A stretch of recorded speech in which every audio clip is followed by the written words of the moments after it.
Magpalang araw po sa ating lahat. Ako nga po pala si Angela Jan Agner at welcome po sa aking 365 Daily Devotion ni Pastor Russell Campo Seminar Edition. At ngayong araw po ay September 14, 2025 at ang topic po natin ngayong araw ay Sons of God. Kung may plano ang Diyos, may plano din ang kaaway. And yung scripture po natin ngayong araw is Job chapter 1 verse 6. And yung sabi po dito sa ating concept na Son of God in scripture, Son of God often refers to angels, highlighting their role as created beings who serve God. Unlike Christ, the eternal Son, they are creatures under divine authority. It is possible that fallen angels were called sons of God, as they originally belonged to God, heavenly hosts. Their rebellion transformed them from ministering spirit into enemies of God, constructing their former glory with their present throne. And yung sabi po dito sa ating scripture na Job chapter 1 verse 6, Satan allowed to test Job.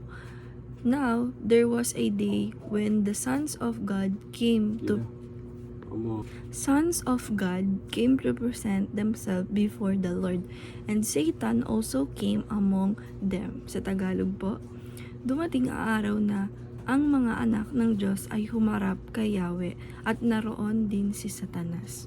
And yung sabi po dito sa ating teaching number 1 na Sons of God are angels who serve God. Sabi po dito na yung Son of God, ito daw po yung mga angels na nagsiserve sa ating Panginoong Diyos. And teaching number 2, some angels abandon their position. Sabi po dito na yung ibang angels nga daw po ay naging kaaway na or inabandon na yung mga position nila na mag-serve sa ating Panginoong Diyos. And teaching number 3, Satan is the leader of angelic rebels. Sabi po dito na yung mga nag-rebellion na mga sons of God or yung mga angels is ang leader na po nito, ang pumalit na is si Satan.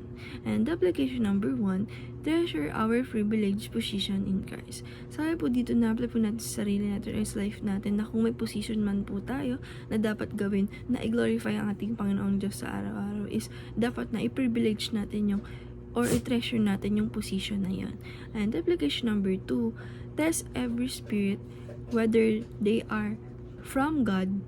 And sabi po dito na apply po natin sa sarili natin or sa life natin na lagi po natin i-test yung sarili natin, yung spirit natin na yung sarili po ba natin is talagang were they from God. And application number 3, triumph over devil's schemes through Christ. Sabi po dito na apply po natin sa sarili natin or sa life natin na lagi po natin i-triumph yung mga sarili natin over devil's schemes through Christ. And dahil lang po may araw, maraming salamat. God bless.